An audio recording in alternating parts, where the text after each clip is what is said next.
जैसे दास पहले सर्विस करता था तो हमारे एक ऑफिस के तीसरा चौथा मकान छोड़कर एक बहुत बड़ा कोई रईस व्यक्ति था, इंडस्ट्री थी उसकी, वो रहता था। उसकी एक 8-9 वर्ष की लड़की थी और उसने उसके लिए एक नौकरानी ला रखी थी। वो लड़की स्कूल जाती थी और स्कूल वहां से, उस लड़की का स्कूल ज्यादा से ज्यादा 2000 फुट होगा, यानी यहां से ये सड़क, इससे थोड़ा और आगे लगा लो 2-4 एकड़, 500-400 फुट और होगा। तो उसके लिए उसने ना कोई गाड़ी की थी, वो लड़की पैदल चली जाती थी और उसकी नौकरानी उसका साथ छोड़कर आती थी और छुट्टी के समय लेकर आती थी।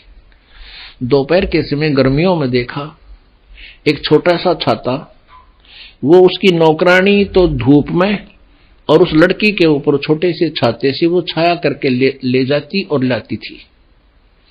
और अंदर फिर उसको कितनी सेवा करती होगी, उसके कपड़े धोने, पहनाने, ड्रेस बदलने, उसके रोटी पानी खिलाने, सारा प्रकार की वो कार्य करती थी। अब वो उसको कितना प्यार देती थी, और जब उसको नौकरी से निकाल दिया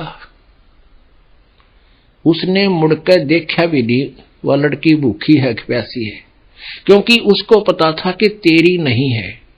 और उस समय वो सेवा इतनी कर रही थी, उसको पता था ये मालिक की है, मालिक की बेटी है, यदि मैं सेवा नहीं करूंगी तो मेरी बात बिगड़ जाएगी, मुझे नौकरी से निकाल दिया जाएगा।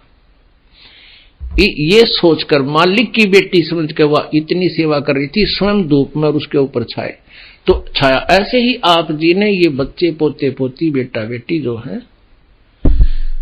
ये उस परमात्मा के मालिक के बच्चे हैं, और इनकी सेवा में यदि आप कमी छोड़ोगे तो आप दोषी हो जाओगे इस दृष्टिकोण से। और फिर ये सोचिए कि आपके पास कितनी संपत्ति है और कल मृत्यु हो जाती तो आपकी नहीं है। यदि आप जी ने भक्ति नहीं कर रखी है तो मनुष्य जीवन तो मिला ही नहीं, फिर कुत्ता बनकर आशा रह जाती है कि मेरा मकान, मेरी कोठी। फिर कुत्ता बनकर उसी कोठी में, उसी मोहल्ले में, गली में उत्पन्न हो जाता है,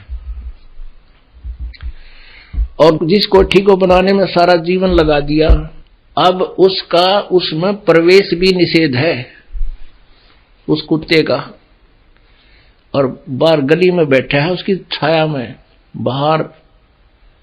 तो पुण्यात्माओं ये याद रखना।